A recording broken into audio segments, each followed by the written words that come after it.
ஈரோடு தமிழோடு இணைந்திருக்கிறீர்கள். IELC தமிழ் ஈரோடு தமிழில் அன்பர்களை உலக நார்வல் நிகழ்ச்சி இணைந்திருக்கிறீர்கள். பிரித்தானியாவிலிருந்து பொறியியல் ஆய்வாளர் அரசு அவர்கள் உலக நார்வல் நிகழ்ச்சி இணைகின்றார். வணக்கம் அரசு அவர்களே. வணக்கம் ராஜானி. அனைத்து உலக ஈரோடு தமிழ் உறவுகளுக்கு அன்பு இழந்த வணக்கம். தொடர்ந்து போர் நிலைமைகளை பார்ப்போம். ஈரான், இஸ்ரேல், அமெரிக்காவுக்கு இடையிலான போர் நிலைமைகளை நாங்கள் பார்ப்போம். அதைத்தான் எங்களுடைய உறவுகள் ஆவலாக காத்துக் கொண்டிருக்கிறார்கள். முதலில் நாங்கள் பேச வேண்டியது பேச்சுவார்த்தை. இந்த பேச்சுவார்த்தை ஒரு குழப்பகரமாக இருக்கின்றது. அமெரிக்கா கூறுகின்றது பேச்சுவார்த்தை நாளை நடைபெறும் என்று அல்லது புதன்கிழமை நடைபெறும் என்று கூறுகிறார்கள். போர் நிறுத்தம் புதன்கிழமை காலை முடிவுக்கு வந்துவிடும். ஈரான் சொல்லுகின்றது தாங்கள் பேச்சுவார்த்தைக்கு தயாரில்லை என்று கூறுகிறார்கள். இந்த குழப்பத்தை ஒரு தெளிவுபடுத்துங்கள். அமெரிக்கா போர், அதாவது பேச்சுவார்த்தை தொடர்பாக அமெரிக்கா அக்கறையாக இருக்கின்ற அதே சமயம் அவர்கள் இரட்டை பீடமாக நிற்கிறார்கள். ஒன்று, போர் நிறுத்தம் தொடர்பாக தாங்கள் பேசுவது ஒரு புறம் இருக்க, அவர்கள் ஈரானுக்கு எதிரான அந்த முற்றுகையை நடவடிக்கையையும் அதே சமயம் மேற்கொள்கிறார்கள். அது போர் நிறுத்தத்துக்கு முற்றிலும் முரணானது.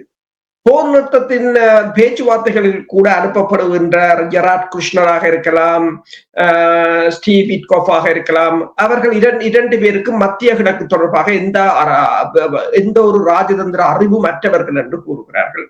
அப்ப இந்த பேச்சுவார்த்தையில் கலந்து கொள்வதால் தங்களுக்கு எந்தவித பிரயோசனமும் இல்லை என்பதை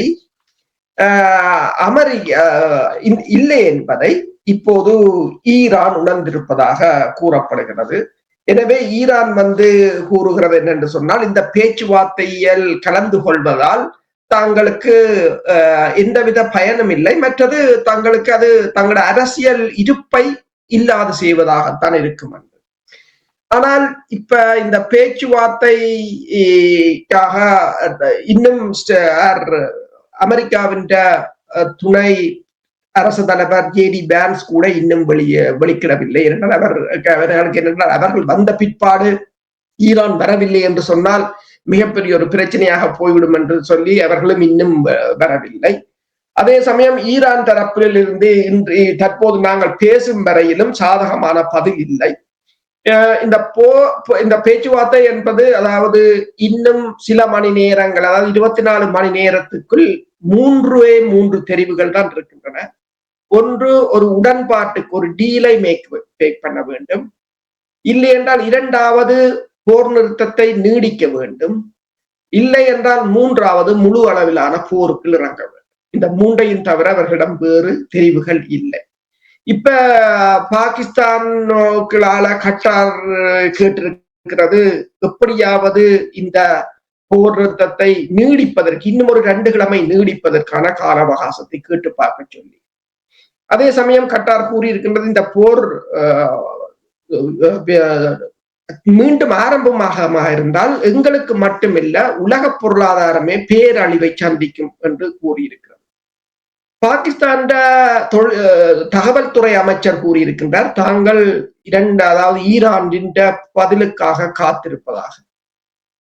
ஈரான் செய்தி சேனல்களை பார்த்தீர்கள் என்று சொன்னால், இந்த மிஸ்டர் பீன் மீம்ஸை போட்டுக் கொண்டிருக்கிறார்கள். அதாவது JD Vance ஒரு வயலுக்குள் ஈரானியர்களின் வரவுக்காக காத்திருப்பது போல ஒரு மீம்ஸை போட்டுக் கொண்டிருக்கிறார்கள்.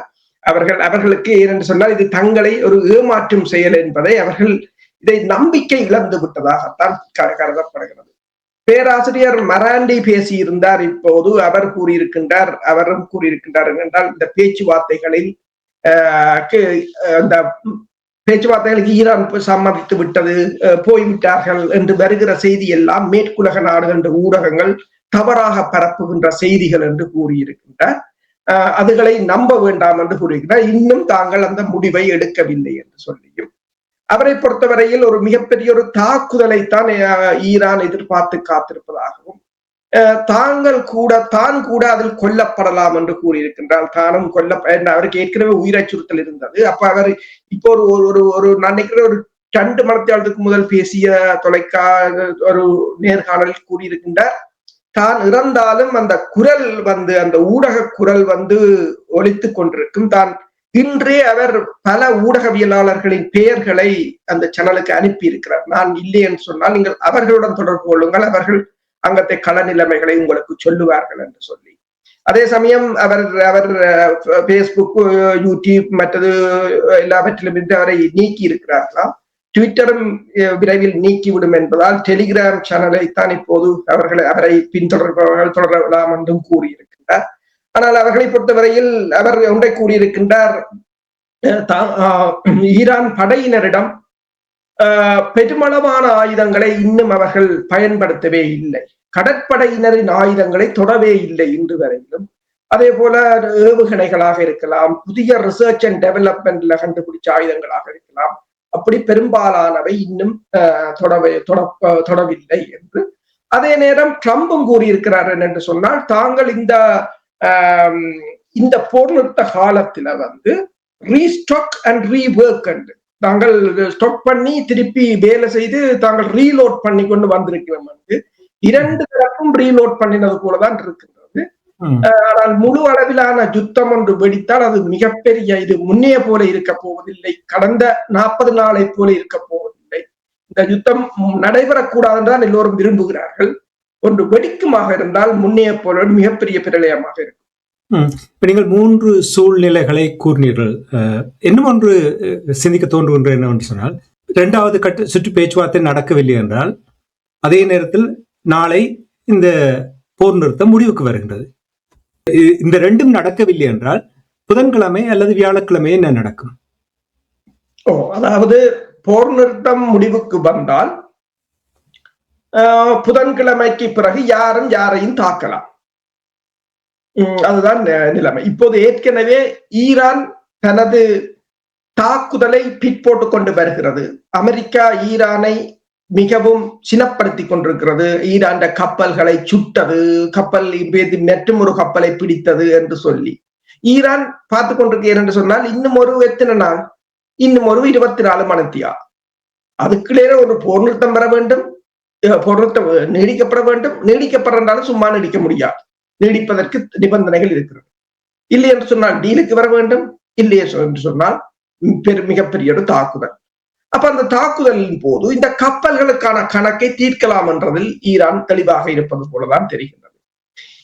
எனவேதான் பேராசிரியர் மரண்டி இப்போ கூறியிருக்கின்றார், உடனடியாக Qatar, Kuwait, Saudi Arabia, Bahrain, UAE இருக்கிற மக்களை பாதுகாப்பான இடங்களுக்கு போக சொல்லியும், அதே போல ஹார்மூஸ் நீரிணையில் இருக்கின்ற கப்பல்களின் மாலுமிகளை அதிலிருந்து உடனடியாக வெளியேறுமாறும் கூறியிருக்கிறார்கள்.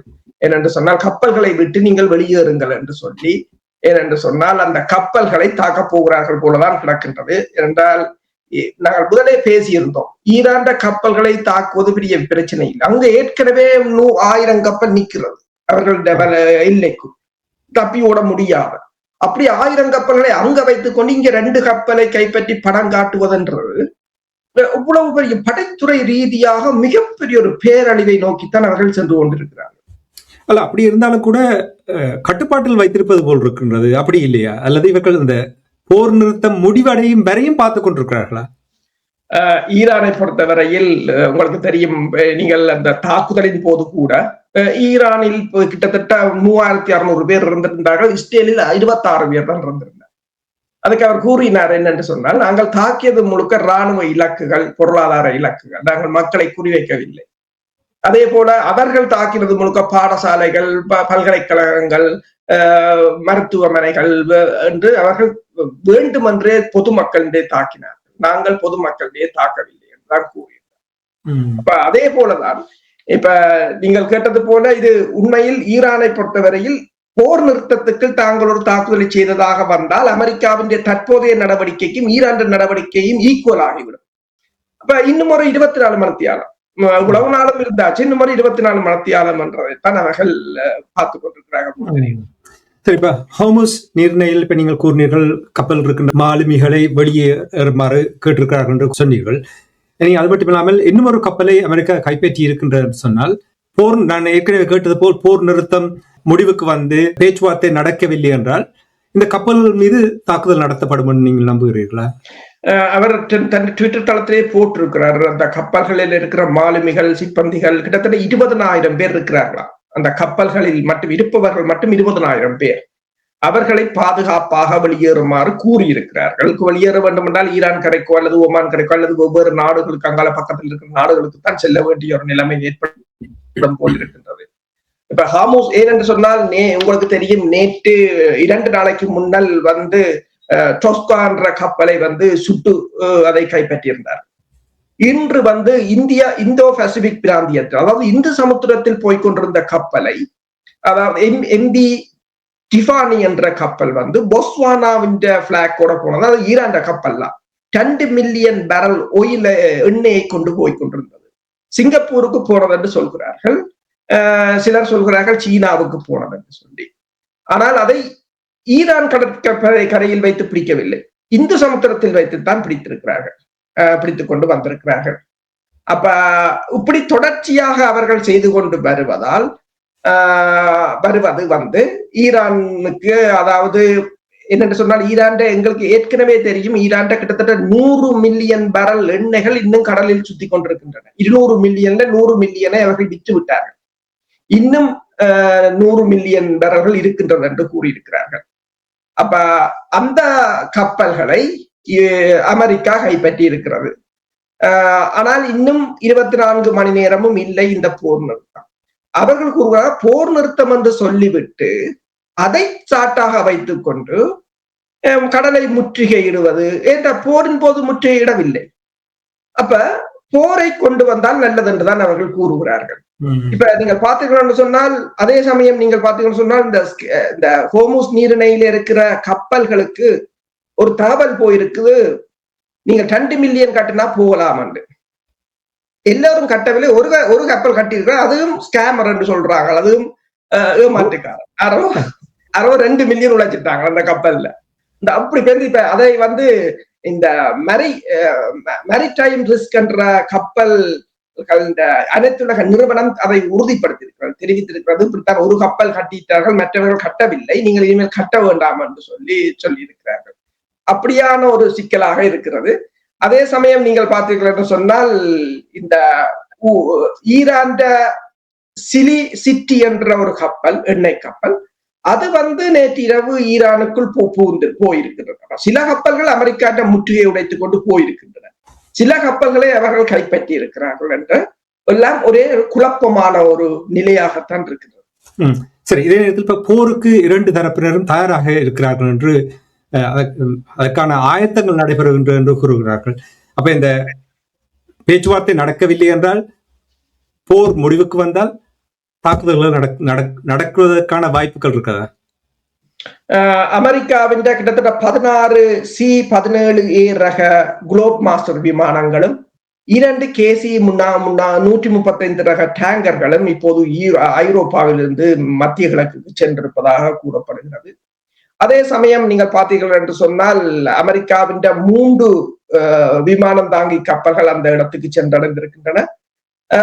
அமெரிக்காவின் ஒரு 4 நட்சத்திர ஜெனரல் ஜக் கேன் என்றவர் கூறியிருக்கின்றார், இப்ப அதாவது பிப்ரவரி மாதம் இந்த போரை ஆரம்பித்ததை ஒப்பிடும் போது இப்ப அமெரிக்கா 2 மடங்கு பலத்துடன் அங்கு இருக்கின்றது என்று சொல்லியும், இந்த போர் நிறுத்தம் முடிந்தால் உடனடியாக போர் ஆரம்பிக்கும் என்று சொல்லியும், அமெரிக்காவும் இஸ்ரேலும் வந்து ஃபுல்லி லோடட், அவர்கள் எல்லாத்துக்கும் தயாராக இருக்கிறார்கள் என்றும், அதாவது இந்த முறையான தாக்குதல் போன முறையை விட மோசமாக இருக்கும் என்றும் அவர் 4 ஸ்டார் ஜெனரல் வந்து கூறியிருக்கின்றார், ரிட்டையர் பண்ண அமெரிக்காவில்.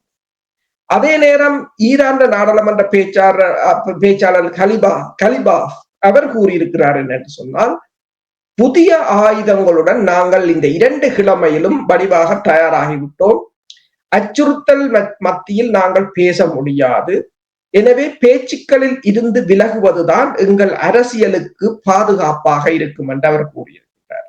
அதே சமயம் பேராசிரியர் மராண்டியும் கூறியிருக்கின்றார் என்று சொன்னால், நாங்கள் கடற்படையின் ஏவுகணைகளோ கடற்படையின் ஆயுதங்களை இன்னும் நாங்கள் தொடவே இல்லை, பல வகையான ஏவுகணைகளை கூட நாங்கள் தொடவே இல்லை, சீரியல் நம்பர் படிதான் பாவிக்கிறோம், பழைய ஏவுகணைகளை தான் முதலில் பாவித்திருந்தோம் என்று அவர் கூறியிருக்கின்றார். 2 தரப்பை நீங்கள் பார்த்தீர்கள் என்று சொன்னால், இந்த போருக்கான ஆயுதங்கள் இருந்தால் அவர்களுக்கு தெரியும், ஈரான் முதலே சொல்லிவிட்டது, நாங்கள் ஒருபோதும் அமெரிக்காவை நம்ப போவதில்லை என்று அவர்கள் கூறிவிட்டார்கள். இப்ப இதுல நீங்க பாத்தீங்கன்னு சொன்னால், இன்னொன்று என்னென்று சொன்னால், அமெரிக்காவின் USS ஜார்ஜ் புஷ் என்ற கப்பல் வந்து ஆன்டி ட்ரோன் லேசர் சிஸ்டம் அதில் பூட்டப்பட்டிருக்கிறதாகவும், முதல் முறையாக விமானம் தாங்கி கப்பல் ஒன்று ஆன்டி ட்ரோன் லேசர், அந்த ட்ரோன்களை லேசர் கதிர்களால் சுட்டு வீழ்த்துகின்ற ஆயுதங்களுடன் சென்றிருப்பதாகவும் கூறப்படுகிறது.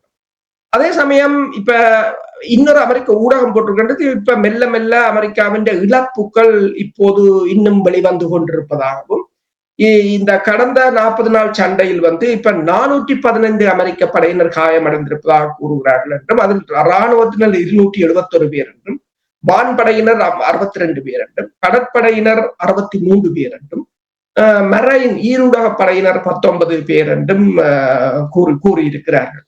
இப்ப அதே சமயம் நீங்கள் பார்த்தீர்கள் என்று சொன்னால், இப்ப சவுதி அரேபியா கூறியிருக்கின்றது, தன் மீது தங்கள் நாட்டின் மீது ஏவப்பட்ட ஏவுகணை, அதாவது ஆளில்லாத தாக்குதல் விமானங்களில் கிட்டத்தட்ட 1000 விமானங்கள் ஏவப்பட்டிருக்கின்றன. அந்த 1000ல் 500 விமானங்கள் ஈராக்கில் இருந்துதான் ஏவப்பட்டிருப்பதாக சவுதி அரேபியா இப்போது குற்றம் சாட்டி இந்த நிலைமையை பார்த்தீர்கள் என்று சொன்னால், ஈரானை பொறுத்தவரையில் ஈரான் எல்லோரும் அதற்கு தயாராக இருப்பதாகத்தான் பார்க்கக்கூடியதாக இருக்கின்றது. ஈரானும் சீனா, ரஷ்யா போன்ற நாடுகளிடமிருந்து இந்த 2 வாரத்துக்கும் அவர்களும் தங்களுக்கான ஆயுதங்களையும் அல்லது தங்கள் ஆளடிகளையும் பலப்படுத்தி இருப்பார்கள் என்றுதான் நினைக்கிறேன். எனவே இந்த சண்டை என்று தொடங்குமாக இருந்தால் ஒரு மிகப்பெரிய ஒரு அனர்த்தமாகத்தான் இருக்கும். அதே சமயம் நீங்கள் பார்த்தீர்கள் என்று சொன்னால், இப்ப ஜப்பானும் கூறியிருக்கின்றது, தாங்கள் இந்த 2ஆம் உலகப் போருக்கு பின்னர் ஆயுதங்களை விற்பனை செய்வது தடை இருந்தது ஜப்பானுக்கு. இப்போது அந்த தடையை தாங்கள் விலக்கி இருப்பதாகவும் அந்த விற்பனையை தாங்கள் ஆரம்பித்திருப்பதாகவும் கூறியிருக்கிறார். அரசோர்களே, உங்களுக்கு தெரியும், இஸ்ரேல் தொடர்பாக பலவிதமான கருத்துக்களை கூறிக்கொண்டு வந்தார்கள். அதாவது அமெரிக்கா சொல்வதை இஸ்ரேல் எப்பொழுதும் கேட்பதில்லை, இஸ்ரேல் சொல்வதைத்தான் அமெரிக்கா கேட்கின்றது என்று பலர் கூறியதை நான் கேட்டிருக்கின்றேன். உங்களுக்கு தெரியும், டொனால்ட் ட்ரம்ப் அவர்களுடைய சோசியல் மீடியாவில் போட்டிருந்தார், இஸ்ரேல் லெபனான் மீது தாக்குவது ப்ரோஹிபிட்டட் என்று போட்டிருந்தார். ஆனால் இன்று பார்த்தால், செய்தியை பார்த்தால், இஸ்ரேல் தாக்கி இருக்கின்றது, ஹிஸ்புல்லா பதில் தாக்குதல் கொடுத்திருக்கின்றது. இதே நேரத்தில் பிரான்சினுடைய அதிபர் இமானுவேல் மேக்ரான் அவர்களும் லெபனானுடைய பிரதமரும் ஊடக சந்திப்பு நடத்தி இருக்கிறார்கள். அந்த ஊடக சந்திப்பின் பொழுது அவர்கள் கூறியிருக்கின்றார்கள், இஸ்ரேல் லெபனானில் இருந்து வெளியேற வேண்டும், ஒரு ஸ்திரத்தன்மையை ஏற்படுத்துவதற்கு முதலில் அங்கிருந்து வெளியேற வேண்டும் என்று கூறியிருக்கிறார்கள். இந்த போர் நிலைமை எவ்வாறு இருக்கின்றது? இவர்கள் அப்பப்பொழுது இவ்வாறு கருத்துக்களை கூறுவது என்ன தாக்கத்தை ஏற்படுத்த போகின்றோ எனக்கு தெரியாது, நீங்கள் தான் அறிந்திருப்பீர்கள், கூறுங்கள் எங்களுடைய உறவுகள். இஸ்ரேல் அமெரிக்காவை கட்டுப்படுத்துகிறது என்பதுதான் உண்மையாக இருக்கின்றது. ஜேடி வான்ஸ் கூட பாகிஸ்தானில் பேச்சுக்களை நடத்திய போது அடிக்கடி தொலைபேசியில் தொடர்பு கொண்டதாகவும், அதுக்கு பிறகுதான் தெரியும் அவர் இஸ்ரேலின் பிரதமர் பெஞ்சமின் நெத்தனியாவுடன் கதைத்ததாகவும் அது மிகப்பெரிய ஒரு சர்ச்சையாக கிளம்பியிருந்தது. இவர்கள் இந்த போர் நிறுத்தத்தை குழப்புவதற்காகத்தான் இஸ்ரேல் தொடர்ச்சியாக தாக்குதல்களை நடத்தி கொண்டே இருக்கிறது. எந்த போர் நிறுத்தத்தையும் மதித்தது இல்லை. ஐக்கிய நாடுகள் சபையே கூறியிருக்கின்றது, 1000க்கும் மேற்பட்ட பல ஆயிரம் தடவைகள் இஸ்ரேல் போர் நிறுத்தத்தை மீறி இருக்கிறது. சரி, நீங்க சொல்லிட்டீங்க, என்ன நடவடிக்கை நீங்கள் எடுத்தீர்கள்? ஒன்றும் இல்லை. அதனால் தான் இவ்வாறு தொடர்கிறது. இன்றும் நீங்கள் பார்க்கலாம், குடியேற்றவாசிகள் அதால் போன அந்த சொந்த மக்களின் ஆம்புலன்ஸுக்கு கல்லால் எறிந்திருக்கிறார்கள். காட்டு மிராண்டிகளாகத்தான் வளர்த்து கொண்டு வருகிறார்கள். அப்படியான ஒரு கூட்டமாகத்தான் வந்து கொண்டிருக்கிறது. ஆனால் அதை மேற்குலகம் தீனி போட்டு வளர்க்கிறார்கள். இன்றைக்கு லக்சம்பர்கில் ஒரு கூட்டம் நடக்கின்றது, லெபனான் பிரதமருக்கும் ஐரோப்பிய ஒன்றியத்தின் பிரதமர்களுக்கும். அந்த கூட்டத்துக்கு முன்னமே பெல்ஜியம் ஒரு அறிக்கையை வெளியிட்டிருக்கிறது. நாங்கள் நேற்று பேசினோம், ஸ்பெயினும் ஸ்லோவாக்கியாவும் அயர்லாண்டும் இணைந்து ஒன்றை சொல்லியிருந்தார்கள் என்று சொன்னால், இஸ்ரேலுடனான அந்த உடன்பாட்டை, அதாவது ஐரோப்பிய ஒன்றியத்தின் அசோசியேஷன் அக்ரிமெண்டை கேன்சல் பண்ணும்படி அல்லது சஸ்பெண்ட் பண்ணும்படி கூறியிருந்தார்கள், இடைநிறுத்தும்படி. இப்போது அந்த கோரிக்கையில் பெல்ஜியமும் இணைந்திருக்கிறது. பெல்ஜியமும் கூறியிருக்கிறது அதை நிறுத்துங்கள் என்று. ஹஜா கலாசுக்கு ஐரோப்பிய ஒன்றியத்தின் கொள்கை வகுப்பு பேச்சாளர், அரசியல் துறை பேச்சாளர், அவருக்கும் இந்த கடிதத்தை அனுப்பியிருக்கிறார்கள். இந்த ஐசிஜே போன்றவற்றில் இருக்கின்ற வழக்குகளையும் ஆதாரம் காட்டி, மனித உரிமைகள் தொடர்பாகவும் ஆதாரம் காட்டி அவர்கள் கடிதம், இந்த நாடுகள் ஸ்பெயின், பெல்ஜியம், அயர்லாந்து, ஸ்லோவானியா போன்ற நாடுகள் கடிதம் அனுப்பியிருக்கிறார்கள். ஆனால் அதற்கு எதிராக நிற்கிறவர்கள் யார் என்றால் இத்தாலியும் ஜெர்மனியும். இத்தாலியும் ஜெர்மனியும் இப்போது அதற்கு எதிராக நிற்கிறார்கள். சரி, இமானுவேல் மேக்ரோன் இதை கூறுகிறார். என்ன நடவடிக்கை இவர் எடுக்க போகிறார் அதுக்கு எதிராக?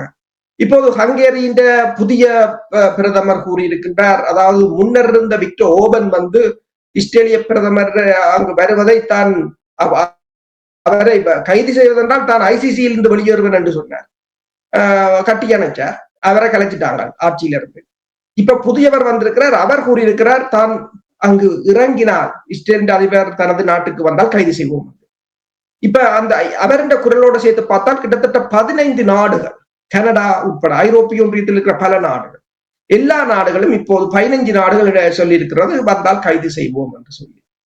ஆனால் இவர் நீங்கள் இந்த அனைத்துலக விதிகளை மதிக்க வேண்டும், மதித்தால் தான் மற்றவர்களுக்கு. அப்ப இதை மதிக்கவில்லை என்று சொன்னால் இதுக்கு முதல் ஐசிசியால் கைது செய்யப்பட்டு சிறையில் மரணம் அடைந்த மிலோசெவிக்கு என்ன பதிலை கூறப்போகிறது என்ற ஒரு கேள்வி இருக்கின்றது.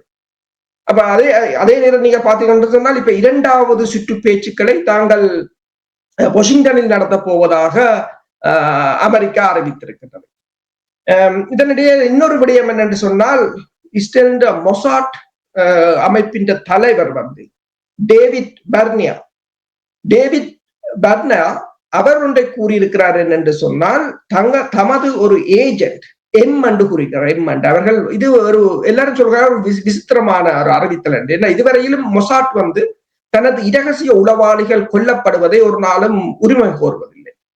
இந்த முறை அவர் சொல்லி இருக்கிறார். நான் நினைக்கிறேன் சில சமயங்களில் முக்கிய அதிகாரியோ தெரியாது, மொசாட்டின் ஏஜென்ட் எம் என்பவர் வந்து வெளிநாட்டில் அப்ரோட்ல வந்து இந்த ஒரு நடவடிக்கையில் இருந்த போது கொல்லப்பட்டிருப்பதாகவும், அவர் வந்து இந்த ஈரானுக்கு எதிராக தாக்குதல்களில் மிகவும் தீவிரமாக இருந்தவர், பங்கு பற்றியவர் என்று சொல்லியும், தொழில்நுட்பத்துறையாக இருந்தாலும் சரி, டிசெப்ஷனாக இருந்தாலும் சரி, கிரியேட்டிவ்னஸாக இருந்தாலும் சரி, அதாவது தொழில்நுட்ப ரீதியாக சைபர் தாக்குதல்கள், மற்றது உள்ளுக்குள் புகுந்து கலவரங்களை ஏற்படுத்தும் அதுகளில் எல்லாம் ஈரானுக்கு எதிரான தாக்குதலில் முழுமையாக பங்கு பற்றிய அவர் இறந்திருப்பதாக கூறியிருக்கிறார்கள். எல்லோரும் கூறுகிறார்கள் இது ஒரு புதுசு, மொசாட் இந்த முறைதான் அதை பப்ளிக்காக கூறியிருக்கிறார் என்று சொல்லி. ஆனால் எந்த நாடு எப்ப இறந்தவர் என்றதை அவர்கள் வெளியில் சொல்லவில்லை. இன்னும் ஒரு உறுதிப்படுத்தாத தகவல், டொனால்ட் ட்ரம்ப் அவர்கள் உங்களுக்கு தெரியும் ஒரு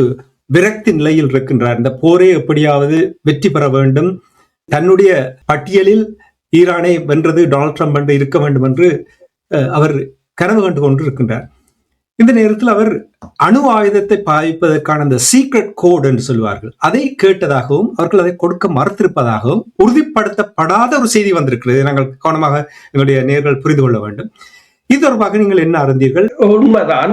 என்னென்று சொன்னால், இதை ஒரு அமெரிக்காவின் ஓய்வு பெற்ற ஜெனரல் ஒருவர் தான் அதை கூறியிருக்கின்றார். ஆனால் அதற்கு முதலே அமெரிக்க ஊடகங்கள் ஒரு தகவலை வெளியிட்டிருந்தன. அமெரிக்காவின் அணு ஆயுத பிரிவின் ரேடியோ சிக்னல் வந்து வளமையை விட கிட்டத்தட்ட 450 மடங்கு அதிகமாக இந்த 2 நாள் இயங்கி இருப்பதாக.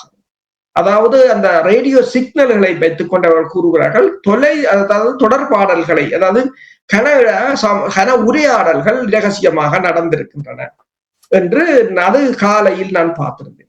அதற்கு பிறகுதான் இந்த தகவல் வந்திருக்கிறது. அமெரிக்காவின் முப்படைகளின் பிரதானி அதாவது டான் கெய்னிடம் வந்து அமெரிக்க அதிபர் இந்த கோட்டை கேட்டதாகவும் அவர் அதற்கு மறுப்பு தெரிவித்ததாகவும் வந்திருக்கிறது. ஆனால் உறுதிப்படுத்தப்படவில்லை என்று கூறப்படுகிறது. சில சமயங்களில் ஈரானை மிரட்டுவதற்காக இப்படியான தகவல்களை கசிய விடுவதும் உண்டு, பேச்சுவார்த்தைகளுக்கு கொண்டு வருவதற்காக. ஆனால் அவர்களுக்கு அணு ஆயுதத்தை தவிர அவர்களுடைய தற்போதைய பலத்தில் எதை வைத்து ஈரானை வெல்ல முடியாது என்ற ஒரு நிலையாக இருக்கின்றது. ஆனால் அணு ஆயுதத்தையும் அவர்கள் பயன்படுத்துவது என்பது உலகில் மிக பாரிய ஒரு சிக்கலை கொண்டு வந்து முடிக்கும் என்றது அவர்களுக்கு கட்டாயம் தெரிய வேண்டும். என்ன சிக்கல் வரும்? செய்யலாம் தானே, உண்மைதான். ஆனால் அது சரி. இப்ப ஈரானை ஒரே அணுகுண்டில் ஈரானை இல்லாது செய்ய முடியாது. தப்பி பிழைக்குமாக இருந்தால் ஈரான் அந்த பிரதேசம் மிகப்பெரிய ஒரு அனர்த்தமாக தான். சரி, நாங்கள் நிகழ்ச்சியை கொண்டு வருவதற்கு முன்னதாக பொருளாதாரம் தொடர்பாக பார்ப்போம். பொருளாதார நிலைமைகள் எவ்வாறு இருக்கின்றது? தொடர்ச்சியாக வருகின்ற செய்திகளை பார்க்கும் பொழுது கூறுகிறார்கள், இந்த ஆண்டுக்கு இறுதி வரை போர் முடிந்தால் என்ன முடியாவிட்டால் என்ன $80 கீழே பெட்ரோலினுடைய விலை இறங்காது என்று கூறுகிறார்கள். நீங்கள் எப்படி பார்க்கிறீர்கள்? இதனுடைய தாக்கம் தெரியும் தானே எப்படி இருக்கும் என்றதை கூறுங்கள் எங்களுடைய உறவுகளுக்கு. அந்த பொருளாதாரத்தை கூறும்போது ஒரு விடயத்தை கூறுகிறேன். பேராசிரியர் மராண்டி ஒன்றை கூறியிருந்தார். ஏன் ஈரான் உளவு கடுமையாக நிற்கிறது என்று கேட்டதுக்கு அவர் கூறியிருந்தார், இனி வரும் காலத்தில் ஈரான் மீது கை வைக்க யாரும் துணியக்கூடாது என்றதுதான் ஈரான் தற்போதைய நிலைப்பாடாக இருப்பதாக கூறியிருக்கின்றார். பொருளாதாரத்தை பொறுத்தவரையில் பொருளாதாரம் உங்களுக்கு தெரியும், இனி இதற்கு மேல் பொருளாதாரம் தாங்க முடியாத ஒரு நிலை.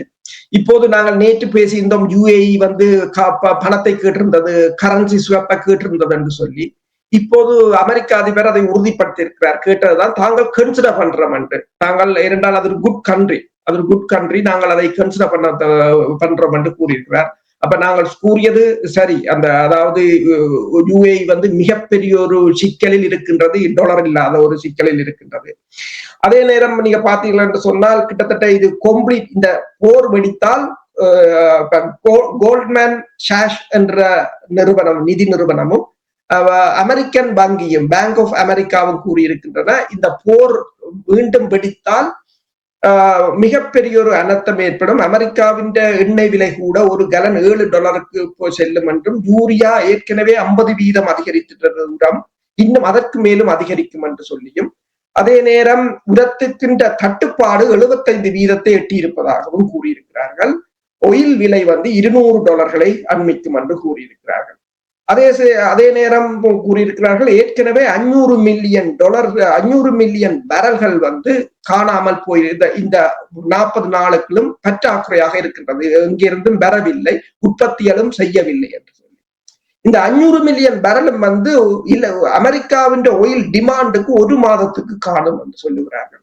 அல்லது உலகத்துல இருக்கிற அத்தனை கப்பல்களுக்கு 4 மாதங்களுக்கு அந்த எண்ணெய்களை பாவிக்க காணும் என்று கூறியிருக்கிறார்கள். அதே நேரம் நீங்க பாத்தீங்கன்னு சொன்னால் அமெரிக்காவின் எரிபொருள் விலை ஏற்கனவே $4, அதே 37% அதிகரிப்பு என்று கூறியிருக்கிறார்கள். IEA கூறியிருக்கின்றது, உலக வரலாற்றிலேயே மிகப்பெரிய ஒரு எரிசக்தி நெருக்கடியை நாங்கள் சந்திக்க போகிறோம் என்று கூறியிருக்கிறார்கள். இந்தியாவை பொறுத்தவரையிலும் இந்தியாவில இந்த ஓட்டு தொழிற்சாலை, செரமிக் தொழிற்சாலையில் இருக்கிற பல ஏழை தொழிலாளிகளை வீட்டுக்கு அனுப்பி இருப்பதாக கூறியிருக்கிறார்கள். ஏனென்று சொன்னால் எரிபொருள் இல்லை, சூளைகள் இயங்காது என்று சொல்லி. அதே சமயம் ரஷ்யா கூறியிருக்கின்றது, தான் இந்த மாதம் 4 லட்சம் பேரல்களை உற்பத்தியை குறைக்க போவதாக இந்த ஏப்ரல் மாதம். ஏனென்றால் உக்ரைன் தாக்கியதால் சில இடங்களில் தாங்கள் திருத்த வேலைகள் மேற்கொள்ள வேண்டி இருக்கிறதா. அதாவது ஐரோப்பிய ஒன்றியம் தற்கொலை செய்கிறது. தாங்களே இருக்கிறதே கொஞ்சம் ஓயில் தான், அதுக்கும் ஆயுதங்களை கொடுத்து இப்போது உக்ரைன் தாக்கியதால் அவர்கள் கூறியிருக்கிறார்கள் 4 லட்சம் பீப்பார்கள். அவர்கள் நிறுத்தினாலும் துப்புரவாக நிறுத்தினாலும் ஆச்சரியப்படுவதற்கு இல்லை என்ற ஒரு நிலையாகத்தான் இருக்கிறது. ஹோர்முஸ் நீரிணை முடக்கப்பட்டிருக்கிற நேரத்தில் ஹூதிசினர் சொல்லியிருக்கிறார்கள், சுவெஸ் கால்வாயில் தாக்குதல்கள் நடத்துவதற்கு நாங்கள் தயாராக இருக்கின்றோம் என்று கூறுகிறார்கள். பொறுத்திருந்து பார்ப்போம். இது நான் நினைக்கிறேன், போர் நிறுத்தம் வரவில்லை என்று சொன்னால் தாக்குதல் நடந்தால் இங்கே ஹூதிசினரும் பங்கெடுப்பதற்கான அதிகமான வாய்ப்புகள் இருப்பது போல் தெரிகின்றது. பொறுத்திருந்து பார்ப்போம். நன்றி அரசுகளே. என்று கூட நிறைய தகவல்களை உயிரோடை தமிழ் உறவுகளுக்கு எடுத்து வந்தமைக்காக உயிரோடை தமிழ் அன்பர்கள் சார்பாக நன்றி குறிக்கணும். மீண்டும் இன்னொரு நிகழ்ச்சி இணைந்திருப்போம். அதுவரைக்கும் நன்றி, வணக்கம். நன்றி, வணக்கம்.